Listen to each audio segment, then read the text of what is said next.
ഞങ്ങളുടെ അടുത്ത് 4 ലക്ഷവും വാങ്ങി 2 വർഷവും കഴിഞ്ഞു. ഇപ്പോൾ വനിതാ കമ്മീഷനിൽ നോട്ടീസ് വന്നിരിക്കുന്നു. ഞാൻ അവരെ സെക്ഷൽ ആക്ടിവിറ്റിക്കായിട്ട് നിർബന്ധിക്കുന്നു എന്നൊക്കെ പറഞ്ഞിട്ടാണ് വനിതാ കമ്മീഷന് നോട്ടീസ് അയച്ചിരിക്കുന്നത്. അതല്ലാതെ ലീഗൽ നോട്ടീസ് 2 വേറെ വന്നിട്ടുണ്ട്.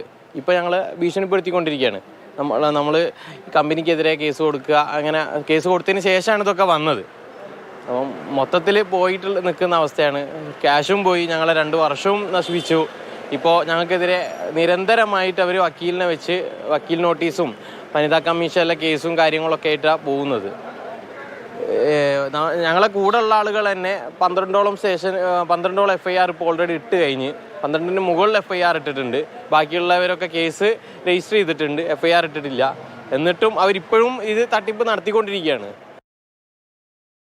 TFWP പ്രോഗ്രാം ആണെന്ന് പറഞ്ഞു. അപ്പം നമ്മൾ അന്വേഷിച്ചപ്പോൾ അങ്ങനെ ഒരു സംഭവം ഉണ്ട്, എല്ലാ ക്രൈറ്റീരിയസും അങ്ങനെ തന്നെയാണെന്ന് പറഞ്ഞു. അപ്പോൾ ഞാൻ പഠിച്ചുകൊണ്ടിരിക്കുന്ന ടൈമാണ്, പഠിച്ച് കഴിഞ്ഞ് ഇറങ്ങി ഇരിക്കുന്ന ടൈമിൽ ഇവർ എന്നോട് പറഞ്ഞ് മാസ്റ്റേഴ്സ് എടുക്കാനാണെങ്കിലും അങ്ങോട്ട് പോയി കഴിഞ്ഞാൽ കംപ്ലീറ്റ് ആവും. അപ്പോൾ ഞാൻ IELTS-ൻ്റെ കാര്യം ചോദിച്ചപ്പോൾ IELTS എടുക്കണ്ട, നിങ്ങൾക്ക് അവിടെ ചെന്നിട്ട് വർക്ക് ചെയ്ത് 1 വർഷം കഴിയുമ്പോൾ IELTS എടുത്താൽ മതി എന്ന് പറഞ്ഞു.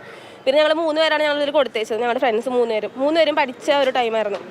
അതുപോലെ തന്നെ ഇവർ പൈസയാണെങ്കിലും എൻ്റെ കൂട്ടുകാരൻ്റെ കയ്യിൽ 5 പൈസ ഉണ്ടാവാണ്ടിരിക്കുന്ന സമയത്ത് 45 ദിവസത്തിനുള്ളിൽ പൈസ വേണം എന്ന് പറഞ്ഞ് നിർബന്ധ പ്രകാരം എന്നോടും കൂടെ പറഞ്ഞത്. അപ്പോൾ ഇല്ലെങ്കിൽ അവന് പോകാൻ പറ്റത്തില്ല.